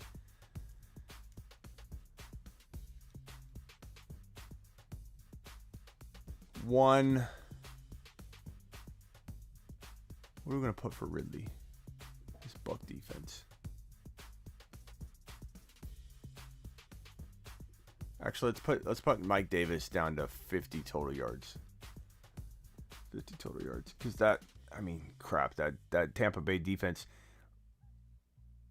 he was one of the top producing running backs yards per carry against Tampa Bay. But Tampa Bay, look at this Tampa Bay stat again. I had Davis too high. I just moved him down. Look at this stat right here. This is crazy. Dalvin Cook's the only one that did well all year last year, every single week. But look at Davis. He had 4.6 yards a pop. But I'm going to give him total yards, 50 total yards. Calvin Ridley, I think they were able to get the ball to him early and often. Give him 101.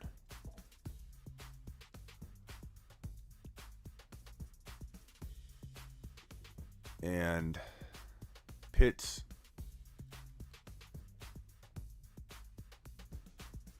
6 for 70 and 1. What do you guys think? The only one I felt like really off about is this Falcons one against this Bucks D. How off am I here? What am I overthinking it? Is Ridley gonna have less than that?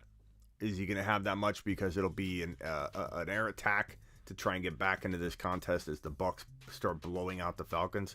I feel like that makes sense, right? What do you guys think about Ridley and Pitts? Are those too low, too high? About right?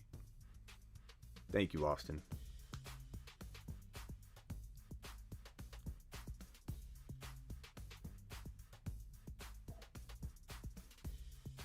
Ridley 1 is fair. Buck secondary is banged up. Yep.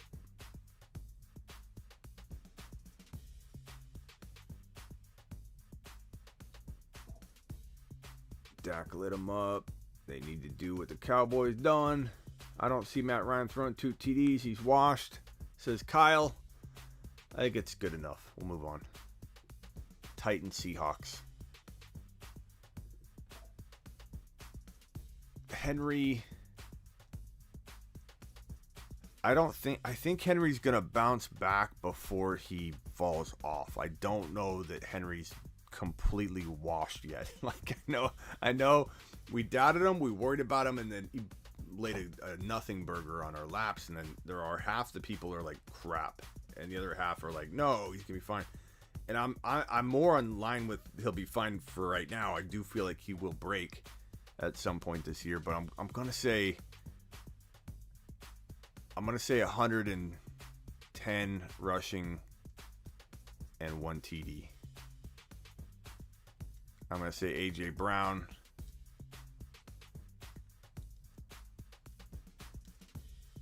86 for 90 and 1 TD. And I'm going to say Julio.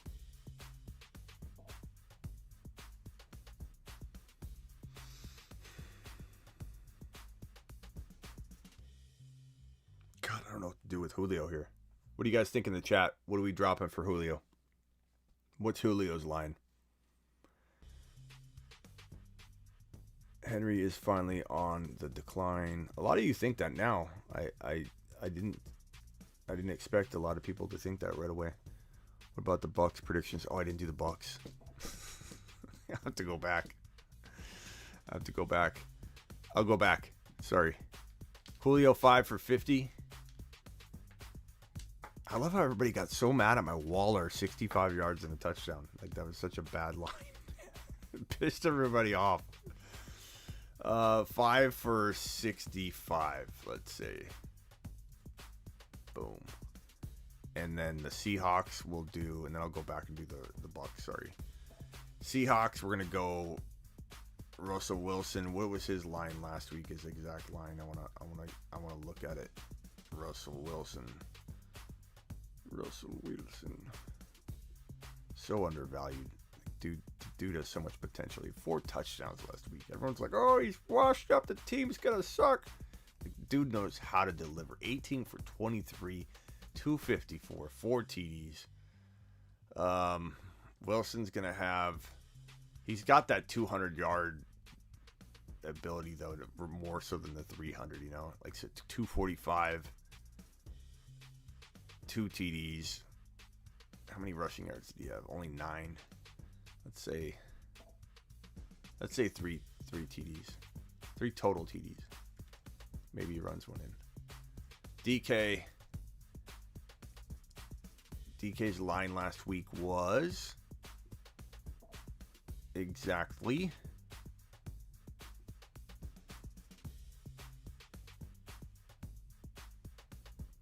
it was 460 and 1. I'm going to say 690 and 1. And Lockett will be 570 and 1. And Everett will get that other TD. We'll call it 330 and 1. And then Carson. What was Carson's line last week? I don't know what to make of Carson right now. Dude can't hold on to the football. Lost a fumble again. Did average 5.7 a carry. He is ripped. He did get 3 catches for 26 yards. Let's give him 90 total yards and leave him out of the end zone. It's fair. It's fair enough. It's fair enough. Henry 110. 1 rushing TD, but I do think there is a shot that we are like after week 2, we're like, whoa, Henry didn't deliver again. Could be crazy. I gotta go back and do these Buccaneers. I'm sorry, Thomas Brady. Brady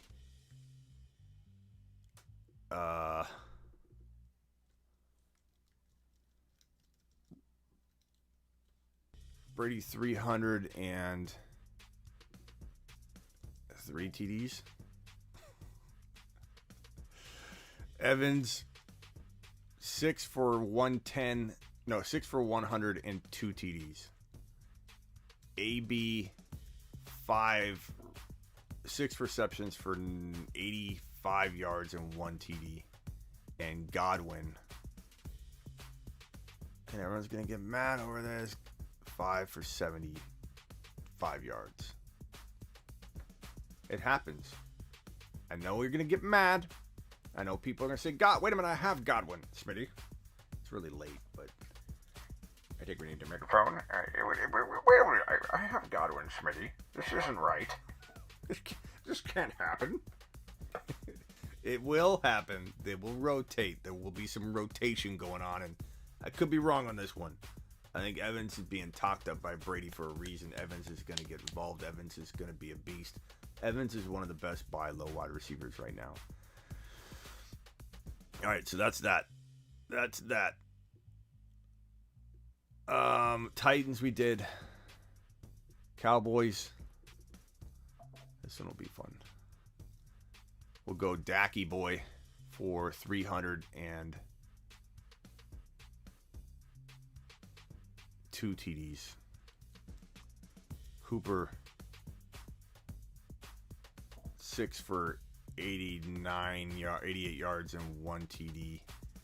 And Lamb 6 for 95 and 1 TD. Elliott, the reason Dak didn't have 3 TDs or 4 TDs in this game is because Elliott has 125 total yards and 1 TD. That's my Cowboys line. That's my Cowboys line, people. Chargers. Herbert. 300. 3 TDs. 1 INT. Eckler. 110 total yards. 1 TD. 4 receptions. Give him some. People are panicking about his receptions, so we're going to give him some work through the air. Keenan Allen.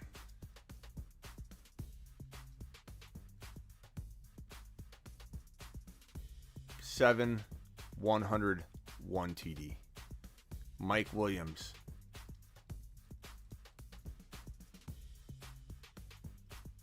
5, 70 and 1. And we'll say Eckler's TD was a receiving. So boom. Boom goes the Chargers. Kansas City. Mahomes. 302 TDs.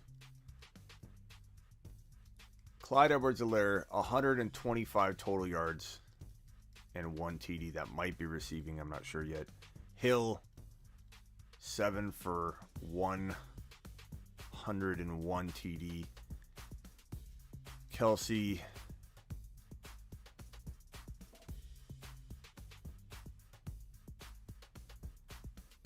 7 for 100. No TDs. And the receiving one is Clyde's. Boom.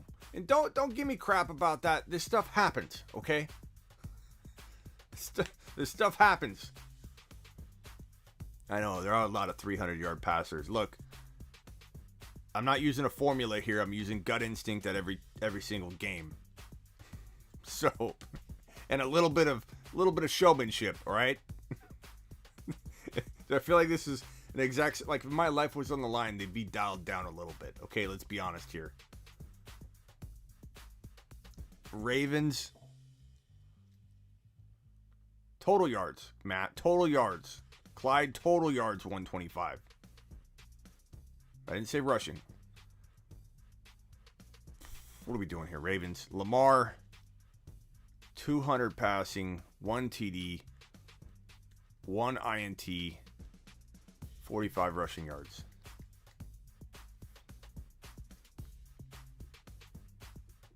This is one of the tougher things to predict in fantasy football, the week-to-week projections. So let's just put that out there in the ether, okay?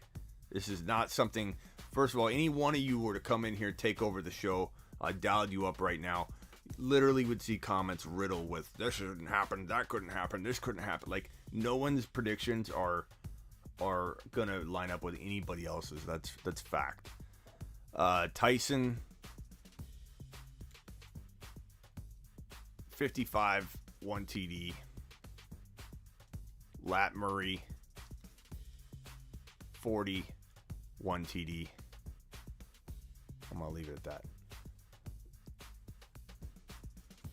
I guess we'll do Hollywood. We could do Hollywood. We could do... Yeah, I'm going to do Hollywood. Hollywood. 6 for 80. Boom. Boom. Lamar's 2 INTs, maybe. All right, here's the fun one. This is the one where everyone's going to get upset. I'm not going to say Swift's doing bad. I just mean that the Lions aren't going to. Goff. What was Goff's line last week? Let's get this accurate. Let's get this. Jared Goff. 388, 3 TDs. Not going to happen again. It's not.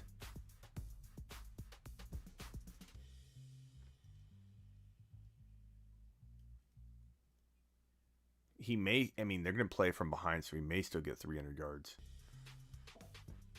We'll go 290. 1 TD. 2 INTs. Swift. 100 total yards. And 1 TD. Hawkinson. 570 and 1. I think that's pretty fair. And the final line of the week is Mr. Aaron Rodgers. A-Rod is going to throw for 335.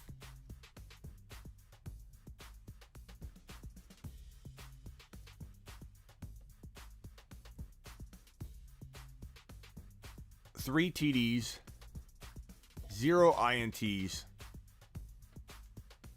Aaron Jones, 100 total yards, 1 TD. D. Adams, 8 for 102 TDs. And Aaron Jones has the receiving touchdown, the other receiving touchdown.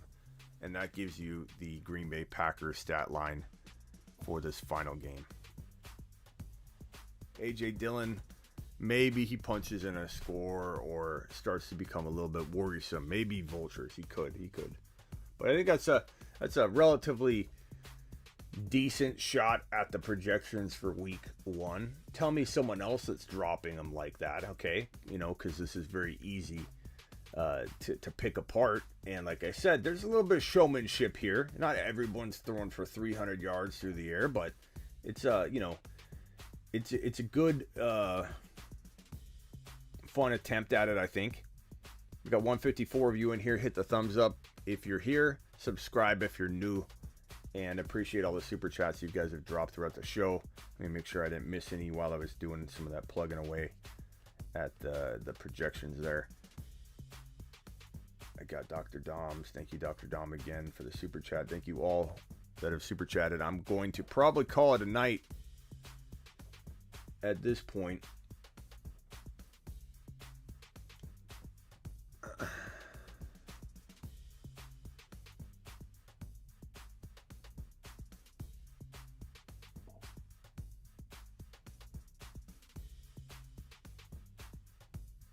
Yeah, I don't know who that was, but they're gone. They are gone. Yeah, that was a imposter. But you do that, you get dropped out of the show. So hopefully anybody that loves the show isn't going to do that, because then they're gone. Good to be full grown. What? Got to be full grown to be a tight end.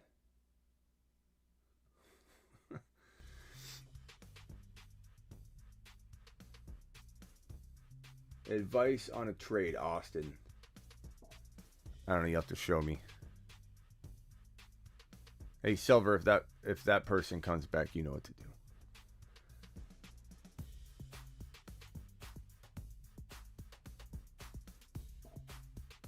Smitty trade Aaron Jones for what? Najee?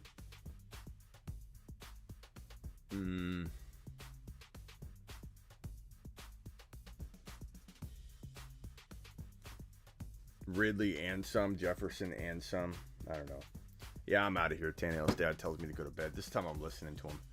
Appreciate all of you. Subscribe if you're new. Hit the thumbs up on your way out the door. And I appreciate everything all of you do. You make the show. You are the people.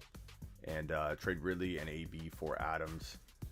No, I don't. I like Ridley close enough to AB. Or sorry, Ridley close enough to Adams that AB feels a little bit too much for me. I will see you all tomorrow night, midnight Eastern. The Fantasy Football Show will return for another late night bash, midnight Eastern. Appreciate you all. Later, Avi. Later, Silver. Thank you, Silver. Later, Matt. Tannehill's dead. Joshua, Orion, Fernando, ZL, Ajax, Jordan. Thank you for the super chats. Jordan's always supporting the channel. Big shout out to Jordan. Matthew, appreciate you. Never got a call, bro. Matthew, DM me right now on Instagram. In fact, Matthew, let's do your call now. DM me on Instagram. Let's do it now. Let's get it out of the way. We're going to video call on IG right now. You can face the roof or whatever. You don't have to be on camera. In fact, I'll turn my camera off too. How's that? So I'll be waiting for you before we end the show. You and I, right now, live on the show. DM me on Instagram right now, pal.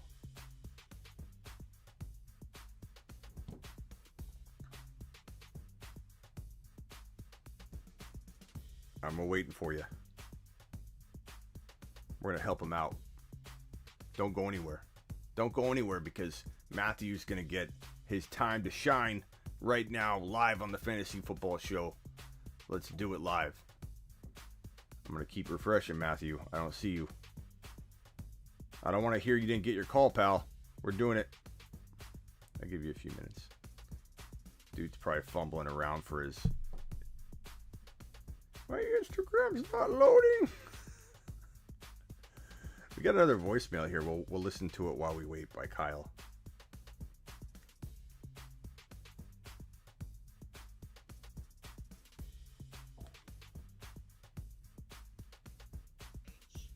With a note saying I would do AB.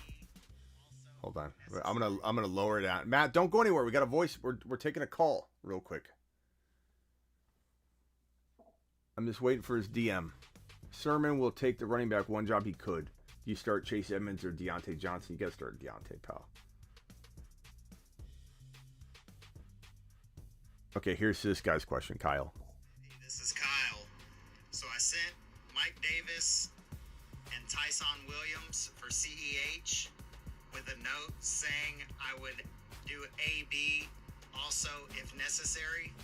The guy rejected the trade and then sent me CEH for AB, straight nuts. Wait, what was the first one, though? Smitty, this is Kyle. Tyson and I who? sent Mike Davis. Okay, here's... Tyson Okay, Kyle, I like that you got Clyde for AB in a way, but you had the trade better set up by not saying, if you don't like this trade, I will do a better trade. That was a better trade for him. I would have taken... No, Matthew, I'm going to call you. Matthew, we're going to call. Let me see. Get Matthew. Matthew, I'm calling you right now, okay? Answer. If you don't want to be on camera, I'll even look away. You can turn your camera off. Whoops.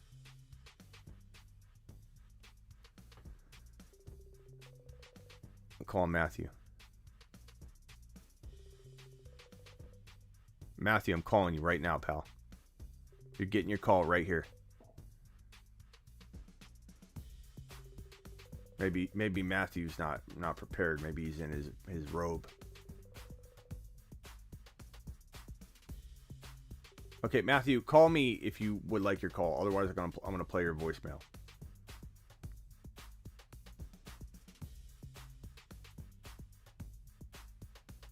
Let's try this again.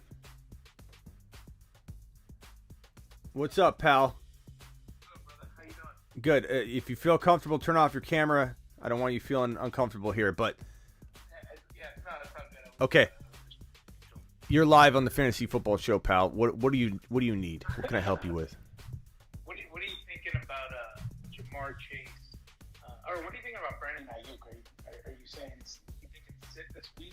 I mean, this week till And, we know what's what. Yeah. And so I'm gonna put Jamar Chase in over Ayuk then. I would, yeah. Jamar Chase, I mean, he's balling. Ayuk isn't. Like, it would be pretty ballsy of you to assume that Chase will drop off and Ayuk will step up when Ayuk's been in the doghouse. Ayuk is trying to get out of the doghouse, but we have no idea if Ayuk is going to make it out alive in week 2. You know what I mean? Like, Ayuk, I'm not cutting him. He's a potential good buy low, but Chase dropped fire in week 1. It's his first game. Burrow and him have rapport. We're not worried about that. I mean, sky's the limit for Jamar Chase. You know what I mean? Yeah. All right. Now that sounds like a plan.